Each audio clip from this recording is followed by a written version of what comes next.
Diary. It's the middle of the week. Thank you so much for tuning in today. My name is Peter Klein. You can find me on social media, Twitter, Instagram, and TikTok. I'm at PrimetimeKlein, twitch.tv/PrimetimePK, and you can email this show, couchpotatodiary@yahoo.com. Coming up on the show today, baseball playoffs in full swing. Get it? The NHL playoffs, or the NHL regular season, has begun.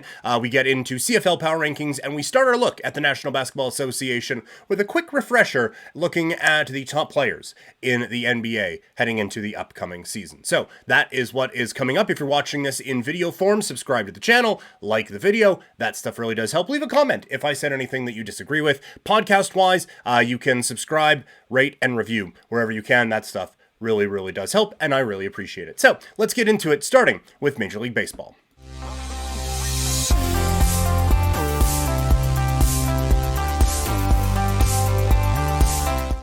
We begin with the Texas Rangers, who absolutely kicked the crap out of the Baltimore Orioles, sweeping them in 3 games en route to the American League Championship Series. First note, I think it's pretty obvious by my hat where my allegiances lie when it comes to the sport of baseball. It was fun seeing, the last time Texas had a 2-0 lead, Jose Bautista swinging a drive, deep left field, no doubt about it.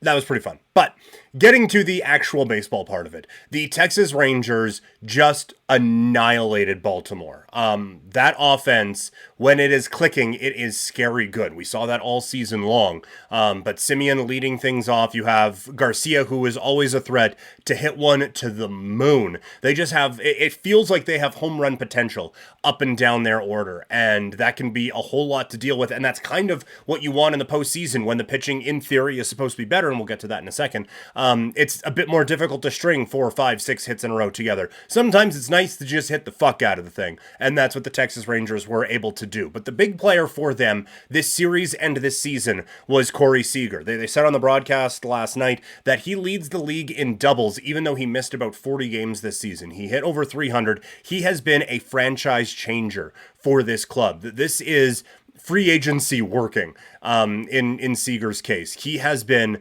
just the lightning rod for this team this season, and it's in a number of different ways, right? Like, he obviously has great patience at the plate, setting a record for most walks in a postseason game, and then he explodes with a home run as well. He has the power, he has the speed. Defensively, he's made some good plays as well. He has everything that you want to kind of build your foundation around. And for the Texas Rangers, it's a gamble that worked, right? Like, they had a 100-loss season.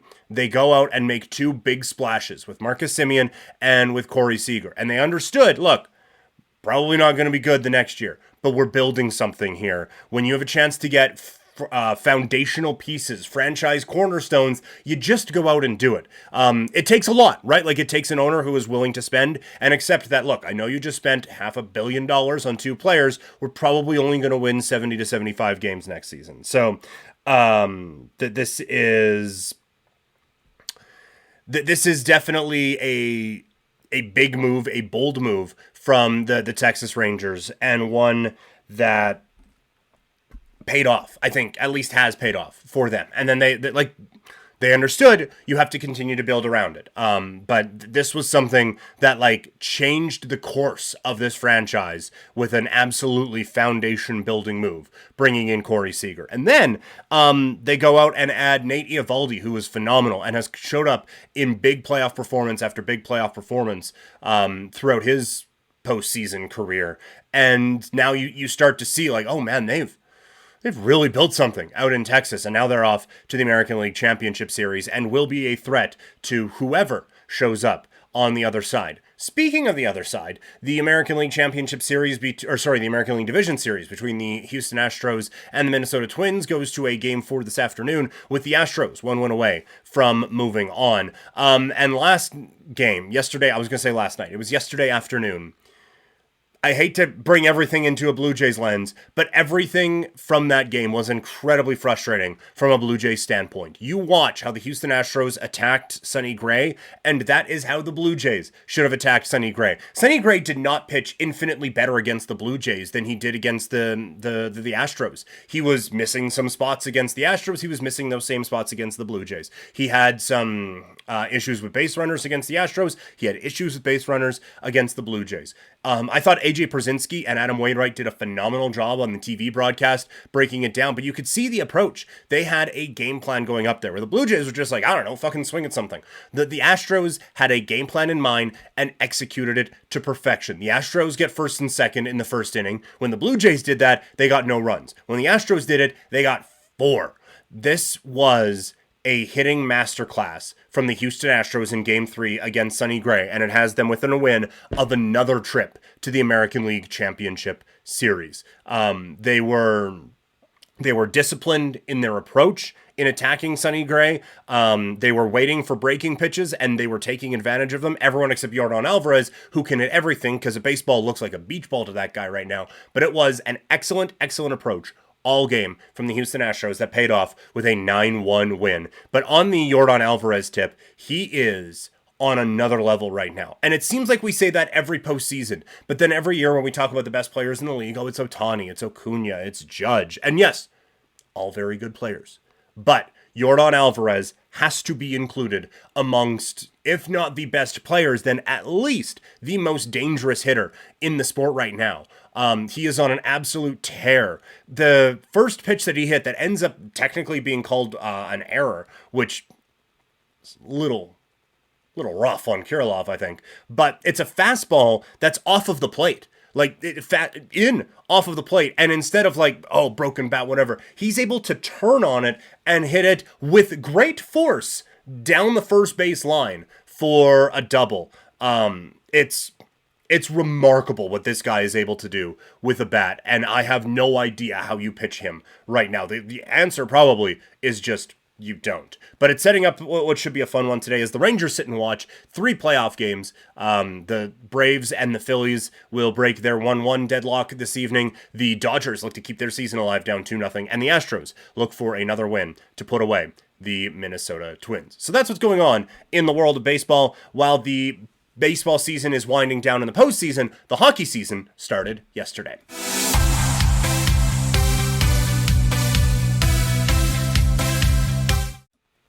All right, let's continue with some hockey talk as my dog kind of makes an appearance in the background.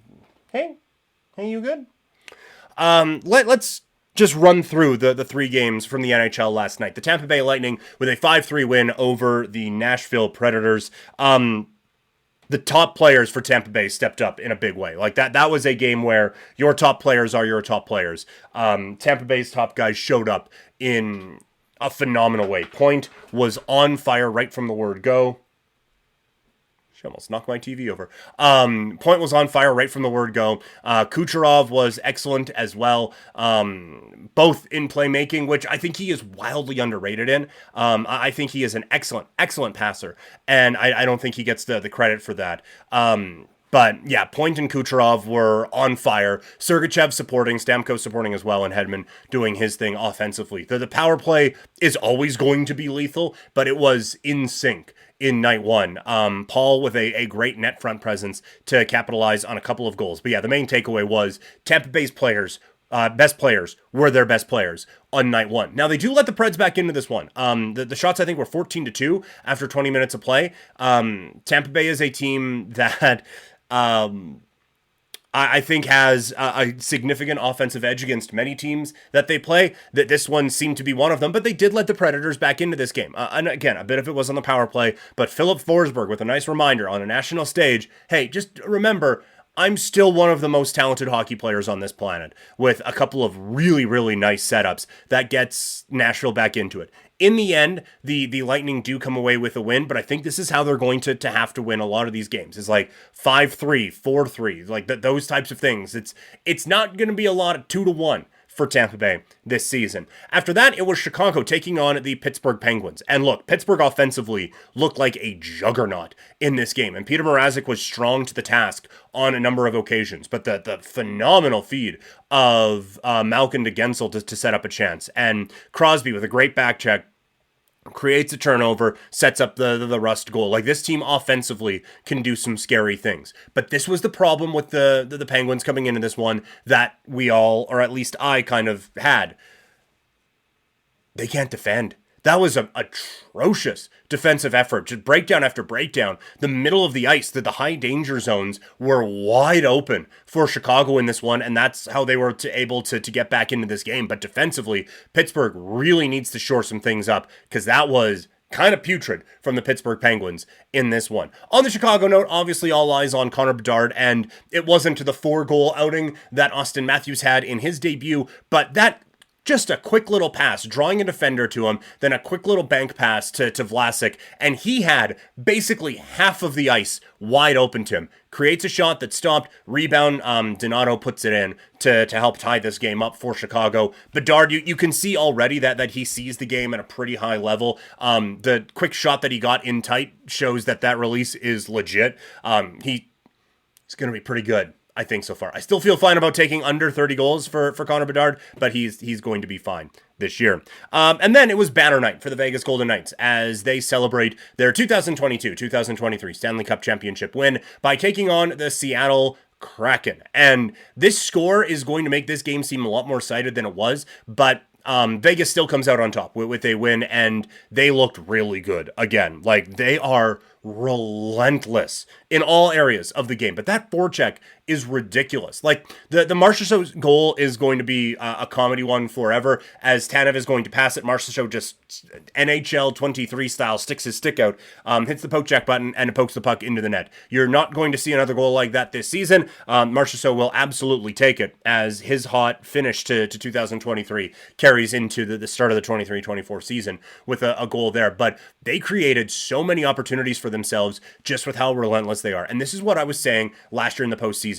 They feel like they are the perfect mix between team that'll beat you up and team that'll skate right around you. It feels like they have all of it. Like that breakout, Rachel Dory highlighted it on her TikTok and other social medias. The breakout that they had that led to their goal, that they had given up the first 5 shots of the game, and then it is a picture-perfect breakout, bing, bang, boom, it's in the back of the net. Then the Barbashev goal, McNabb, a perfect stretch pass that hits Barbashev on the tape, and then he goes top shelf. It's just, they can hem you in the offensive zone for a couple of shifts and beat you down, and you try to get away. They're fast enough that they can catch you, and then if you do get it into your own end, you have to mind your P's and Q's, because they can get it out like that and create a scoring opportunity. That was a bad snap, but it wasn't a bad play for Vegas, as they were excellent. But Seattle was right there with them. I didn't look at the high danger chances coming into this one, or coming out of this one, but it felt like Seattle was right there in terms of creating opportunities. They either just missed or Aiden Hill stood tall. But make no mistake, this Seattle team was right there with Vegas for long stretches of this game, creating some excellent opportunities. I think Beniers is going to have a great year. He and Eberle just had phenomenal chemistry all game long, and they were really good working away on the boards as well, creating the goal that does eventually get in for them. But I like this Seattle team a lot. I feel like watching that game midway through, immediately dumb for doubting them. It's like, how was I thinking of putting the Kings and maybe even Vancouver ahead of them in the Pacific Division?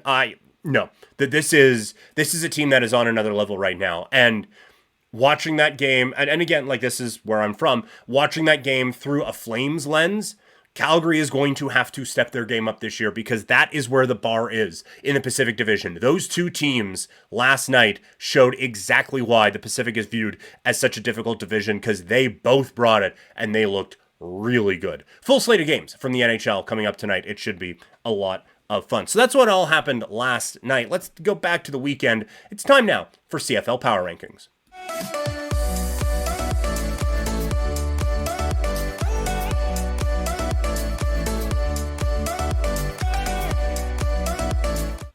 All right, we are coming down to it. A massive game this week out here in Calgary as the Stampeders host the Saskatchewan Roughriders. Basically, Calgary's season's on the line. I feel comfortable talking about this because right now Calgary is still my number 9 team. I cannot get out of my head the last 2 performances from the Stamps against Montreal and against Hamilton, where they had opportunities to make this game be the one where they put Saskatchewan away. Instead, now Saskatchewan has a chance to put Calgary away. It's because of 2 putrid efforts against Montreal and Hamilton that has set Calgary up in a desperation situation. So there are teams that have struggled this year in the CFL, but I can't look past the issues that Calgary has had. At 8, it is Ottawa. It's just kind of fallen off of a cliff. I had actually some optimism around the Red Blacks after a really good performance, at least offensively, against the Calgary Stampeders, but defensively, they can't stop a thing. And I think there's something there with Crum. We've said it week after week, but there's just not enough there to make up for the defensive liabilities that this team has. Edmonton has something to build on. They're the number 7 team in my CFL Power Rankings this week. They, I think, they have their quarterback, at least, and they at least show that they are a team that can be on the rise in the CFL going into next year. At 6, I have Saskatchewan, probably a bit too high, definitely a homer pick, but I feel like the Edmonton, Ottawa, Calgary group is kind of their own tier at the bottom right now, and Saskatchewan, while they have struggled and lost to 2 teams in that tier, lost to all of the teams in that tier. Have they beat Edmonton? Or did they lose Edmonton? Either way, Saskatchewan has, I think, still, with some of the big wins that they have had this season, that this is like just super bro football talk, but they've showed up more than Edmonton, Ottawa, and certainly Calgary this season. And so that is why I still put them as the team in the driver's seat right now in the West Division to get that 3rd playoff spot. I put them ahead of Edmonton, Ottawa, and Calgary. At 5, it's Hamilton. That was a big performance against them. I went on radio out here and said that the Ticats were doing the Stampeders dirty by bringing in Bo Levi Mitchell, and then the Ticats took the boots to Saskatchewan in a game where the Riders, shame on them, should have been stepped up with the 2013 Grey Cup team being honored and with George Reed being honored after his passing last week. For the Riders to show up flat like that, shame on them. They should be at the bottom of the power rankings just on principle. But I didn't know Hamilton had that in them. That was a complete showing from a Ticats team in a big spot. So they certainly have caught my attention. Not to move past the other team in the East right now, and that is Montreal. I just think they are, of the teams in that second tier, they are the most complete. Just a bit more than Hamilton and certainly more than Saskatchewan, but not quite on the level of Winnipeg, BC, and Toronto. But they have shown that against the teams that are below them, they're starting to treat bad teams like bad teams. And to me, that is one of the signs of a good team. And then you get into that top tier, BC. That's a really tough loss for them against Winnipeg. It felt like they had it against the Blue Bombers and a chance to lock in a home playoff game for the West Final to book a trip to the Grey Cup. Instead, now it looks like they're going to have to go to Winnipeg to play the West Final in November. You can see why that game was so important. For the Bombers, I made the pick on 3 down this week. This felt like a team that was going to step up in a big time way. And kind of like the regular season has not been as flawless as we've seen from them in the past, but this is a veteran football team. This is a championship football team. They know what to do in these big games, and they showed up in a big time way, getting a huge win. And at number 1, it's Toronto. They're just the most talented team in the league. They have, in my opinion, the MOP, and they have a team now that looks primed and ready to make a real run at back-to-back Grey Cups. So Toronto comes in atop my CFL Power Rankings this week. It is now time for NBA preview season, and we start it by just a nice refresher of who's at the tippity top of this league. It's time to look at the best players in the NBA.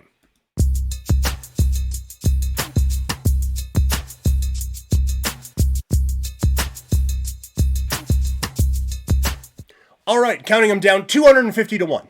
No, we're just going to look at the top 10 today. And at number 10, I have Shai Gilgeous-Alexander. He took an absolute step forward last year and seems to have elevated again coming off of the World Cup of basketball. So I have SGA coming in at number 10. At 9, I have Jason Tatum, a complete player in my opinion. Weird playoff for them, obviously. Like they fell behind 3-0, almost made the big comeback. He has the massive game in Game 6 against the Philadelphia 76ers to set up that disappointing loss to Miami. But he had like one of the great all-time closeout games, so he probably should be higher on this list, quite frankly. But I have to give props to Jimmy Butler. He is number 8. It's just like he's not going to accumulate. He's probably not like talent-wise on the same level of a number of these guys, but I mean, there's that dog per 60 that we talked about on Game Over this year. He has that. The way he showed up in the playoffs again, like you have to give this guy his flowers as one of the best players in the league. At 7, these next couple are definitely Lifetime Achievement Awards. I have to put LeBron up there. I get, like, at his point, or at this point in his career, is he on these players' level? Probably not. But I can't have a top 10 list without LeBron James, and he can still perform at an extremely high level. At number 6, it is Kevin Durant, still one of the great scorers in the history of this game, and still an absolute game changer for the Phoenix Suns. Interested to see what they do with a full season. At 5, it is Steph Curry. Elite offensive skills. What more do you have to say? That there's nothing that he, on the offensive side of things, can't do, and in the sport of basketball hasn't done. So, he gets it. At 4, maybe a bit controversial, I have Joel Embiid, the reigning MVP. This isn't a knock on him at all. This is just more what the players ahead of him can do. But at this point now in Embiid's career, I need to see him get past the second round. The way that they kind of lost that 6th game against Boston was really disappointing to me. When he had a chance to, like, again, macho bro stuff, but step up and be the man, he just didn't really do it in the way that I would have wanted him to. So, I mean, look, I'm saying he's the 4th best player in the world right now. That's not a big knock, but we're splitting hairs with these top 4. Coming in at 3, it is Luka Doncic. Offensive playmaking ability, second to none. He can play with size. He can play as a forward, as a guard, whatever you want him to do. Defensively, not great, but offensively, he just has all of the skills that you would need. At 2, Giannis Antetokounmpo. Pretty obvious what he can do. He is just simply a force that can barely be stopped, unless it's by Miami in the playoffs and by a back injury. But hopefully a healthy Giannis now. Him and Dame Lillard is going to be such an amazing duo this year. And at number 1, the reigning finals MVP, Nikola Jokic. The offense runs through him. His playmaking is excellent. Defensively, he showed up in the playoffs. There's just... It's his world, and we're all living it right now. He is doing things offensively that very few people in the world ever have been able to accomplish. So Nikola Jokic, to me, is the best player in the NBA heading into this season. All right, it is time now to get into today's ticket.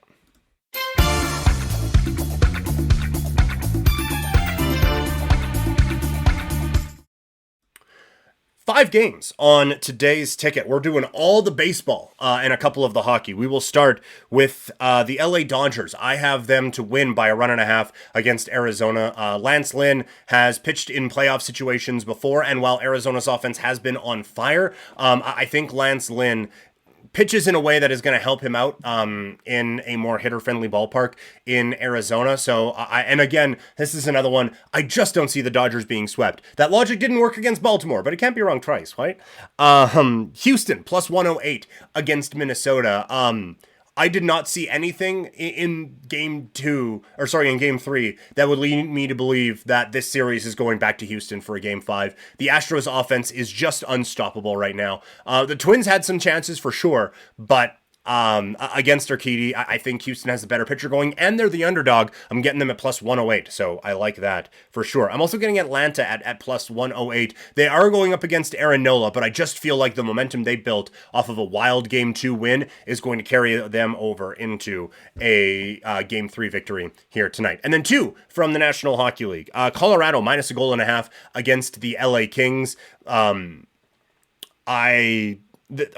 even minus a goal and a half, just to win, minus 115. I thought that these odds were pretty close for Colorado, who I just think has a slight talent edge over the LA Kings right now. So I like that. And I'm going Carolina minus a goal and a half against the Ottawa Senators. The Sens aren't going to be able to ice a full team tonight due to injuries and how up against the salary cap they are. So, that's not good when you're going up against the team who I said is the most talented in the NHL. I might have gone Carolina minus a goal and a half anyway, but the way things are going in Ottawa, it just feels like it could be a long night for them. So I am going Hurricanes minus a goal and a half. So to recap, it is Dodgers minus a run and a half, Houston and Atlanta each at plus 108, Colorado, the Avalanche minus 115 over the Kings, and the Hurricanes to beat the Sens by 2. That is today's ticket. And that is today's show. Thank you all so much for tuning in today. Remember, if you're watching on the video, subscribe to the channel, like the video, leave a comment. If there's anything in here that you feel very passionately about, let me know. If you're listening in podcast form, rate, review, subscribe wherever you can. Coming up on the show tomorrow, it is NFL Power Rankings Day. We'll also look at what happened in baseball and hockey from the night before. So a lot going on. Follow me on social media, Twitter, Instagram, and TikTok. I'm at Primetime Klein, twitch.tv/primetimepk, and you can email this show, couchpotatodiary@yahoo.com. Thank you all so much, and I will talk to you all later.